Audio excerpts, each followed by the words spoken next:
नमस्कार दोस्तों, हम सच न्यूज में आप सभी का स्वागत है। मैं अनिल अंचल लेकर हाजिर हूं सागवाड़ा शहर सहित आसपास की खास हलचल को। तो फिर चलिए खबरों के सिलसिले को आगे बढ़ाते हैं।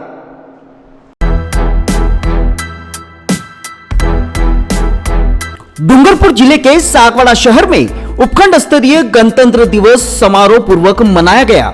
सागवाड़ा के महिपाल खेल मैदान में आयोजित समारोह में सागवाड़ा के उपखंड अधिकारी सोनू कुमार गुर्जर ने ध्वजारोहण कर अपना संबोधन दिया। ऐसे में आइए आपको दिखाते हैं उपखंड अधिकारी सोनू कुमार गुर्जर ने क्या कुछ खास कहा। ब्यूरो रिपोर्ट अनिल अंचल, अहम सच न्यूज सागवाड़ा। आज हम सब यहाँ गणतंत्र दिवस मनाने को एकत्रित हुए हैं। मैं पूरे उपखंड स्तर से सभी नागरिकों का, बच्चों का हार्दिक स्वागत करता हूँ।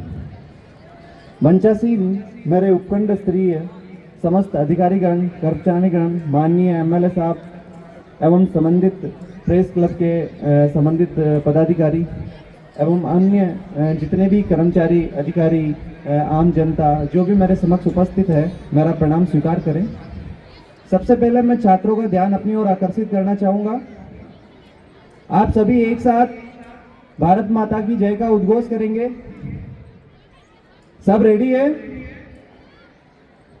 भारत माता की, भारत माता की, वंदे वंदे। आज संपूर्ण भारतवर्ष 76वां गणतंत्र दिवस हर्षोल्लास और आनंद के साथ समारोह पूर्वक मना रहा है।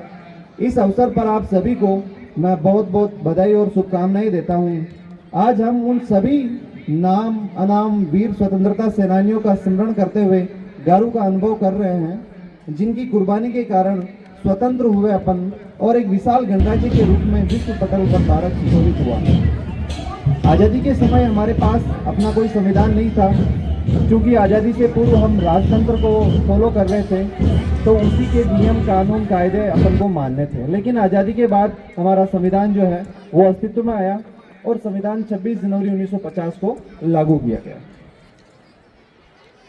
तत्कालीन राष्ट्र नेताओं और कर्णधारों ने देश को अपना संविधान निर्माण बनाने के लिए एक महत्वपूर्ण निर्णय प्रदान किया, जिनमें doctor Rajendra Prasad, doctor BR Ambedkar आदि विशेषज्ञों के नेतृत्व में लगभग 299 सदस्यों ने 2 वर्ष 11 माह और 18 दिन के लंबे समय बाद देश को विश्व का सबसे बड़ा लिखित संविधान जो प्रदान किया।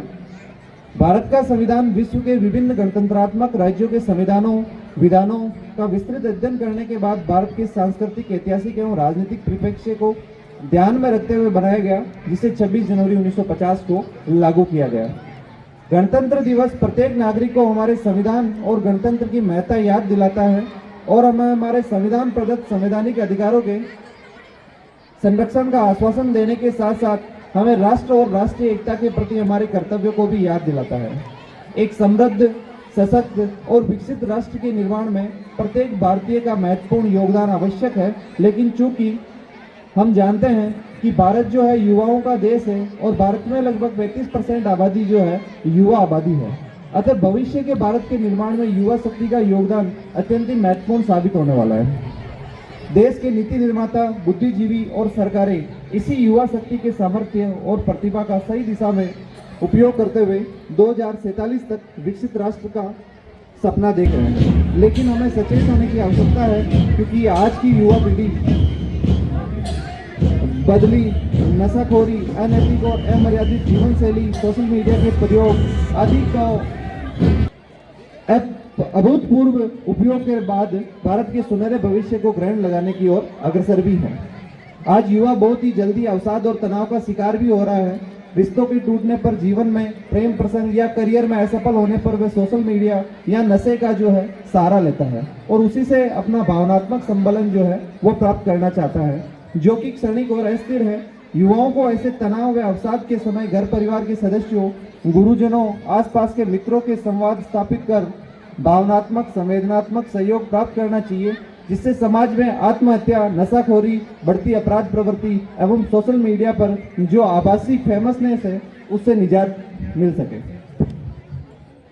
आज विज्ञान के तकनीकी प्रभाव के बढ़ते नवीनतम तकनीक आर्टिफिशियल इंटेलिजेंस का प्रयोग जो है युवाओं के विकास के उच्चतम अवसर जो प्रदान कर रहा है। एआई का उपयोग सृजनात्मक हो, न कि विनाशात्मक। विज्ञान वरदान है तो उसका दुरुपयोग विनाश का कारण भी बन सकता है। आज जिसकी महत्वपूर्ण आवश्यकता है वह है युवाओं को रोजगार परक शिक्षा प्रदान करना। इसके साथ ही समान और पर्याप्त रोजगार के अवसर उपलब्ध करवाए जाए, उन्हें तकनीकी कौशल प्रशिक्षण की सुविधाएं उपलब्ध करवाई जाए, युवाओं को उचित मार्गदर्शन मिले कि सरकारी नौकरी के अलावा भी रोजगार, स्वरोजगार, लघु उद्योग स्थापना, आधुनिक तकनीकी युक्त कृषि, पशुपालन आदि की ओर भी वो अग्रसर हो। और इस हेतु हमारी सरकारें उन्हें समान और सुगम संसाधन, अवसर, आर्थिक संबल, प्रशिक्षण प्रदान भी करवा रही हैं। ऐसा होने पर युवाओं का भटकाव और पलायन निश्चित रूप से रोका जा सकेगा। देश के स्वतंत्रता संग्राम और गणतंत्र की स्थापना में वागड़ प्रदेश में श्री गोविंद गुरु, श्री मोतीलाल तेजावत, श्री नानाभाई ठाट, वीर बाला कालीबाई, श्री भोगीलाल जी पांड्या सहित अनेक अनाम शहीदों की शहादत रही है। हमें उन्हीं के सपनों का वागड़ प्रदेश बनाने के लिए शिक्षा की अलग जगाते हुए सामाजिक समरसता का वातावरण बनाना होगा। सार्वजनिक संपत्तियों यथा सड़क, विद्यालय, राजकीय भवनों आदि की सुरक्षा आम जनता को करनी होगी। अच्छे नागरिक की तरह यातायात के नियमों का पालन करना होगा। समाज में व्याप्त कुरीतियों को समाप्त करना होगा। पर्यावरण संरक्षण की ओर ध्यान देना होगा। सबसे महत्वपूर्ण है युवाओं को सृजनात्मक वातावरण उपलब्ध कराना, जिनसे उनकी अक्षय ऊर्जा निर्माण की दिशा में भी प्रगति सुनिश्चित हो सके। अतः मैं आप सभी को पुणे गणतंत्र दिवस के इस अवसर पर बधाई देता हुआ आप सबसे आग्रह करूंगा कि हम सभी अपने मौलिक अधिकारों के साथ साथ संविधान प्रदत्त मूल कर्तव्यों की ओर भी ध्यान दें। साथ ही वर्तमान में साइबर अपराध जैसी घटनाएं जो है काफ़ी अधिक प्रचलित में आ चुकी है।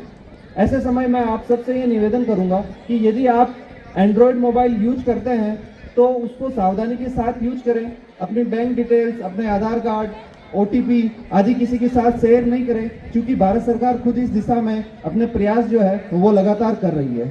इसके साथ ही सागवाड़ा लोकल स्तर पर मेरे कुछ सुझाव है और आपसे कुछ रिक्वेस्ट भी है कि मैंने यहाँ पिछले कुछ दिनों में ये देखा है कि यातायात नियमों का उल्लंघन काफ़ी ज़्यादा होता है। अपने यहाँ पर बच्चे जो पावरफुल बाइक्स हैं उनसे रेसिंग वगैरह भी करते हैं, जो आम जन को ज़्यादा दुखदायी भी होता है। तो आप विशेष तौर पर इस पर ध्यान दें। साथ ही शहर के आसपास जो भी जलीय स्थल है, चाहे झीलें हैं, तालाब है, उन सब के संरक्षण की भी महत्वपूर्ण आवश्यकता है। सरकार और स्थानीय निकाय इसके लिए प्रयासरत है, परंतु जनता की खुद के अपने भी कर्तव्य है, उनको भी निभाना होगा।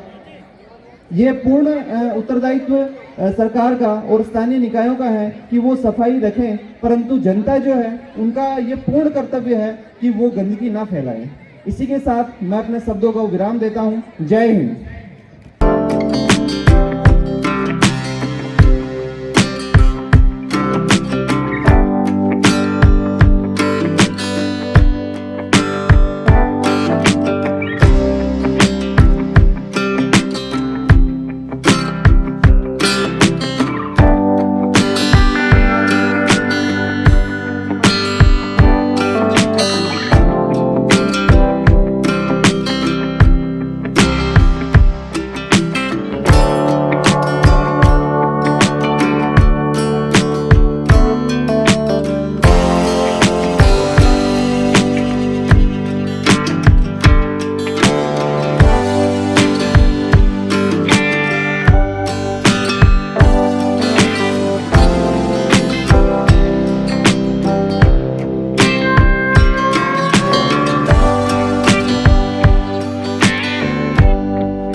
so special to see those pieces up close. Sometimes I get to wear them, which is extra special, but there's so much craftsmanship and thought that gets put into these pieces, so I feel incredibly lucky. It's amazing as always. And it's more special because we're in Venice, so. I thought that the show was absolutely stunning. Some of the pieces are familiar to me, having worn them in the campaign, but I just thought Everything is just so amazing and dreamy. It's really an amazing night. As usual, the gemstones and the pieces that Lucia uses are so exquisite, but the design is so intentional. So I just thought that it took my breath away, honestly. I really felt the jewelry within the women. So that was spectacular to see. It was incredible to see such variety and such representation because, again, it being the Mediterranean, we see all sorts of skin tones and body types.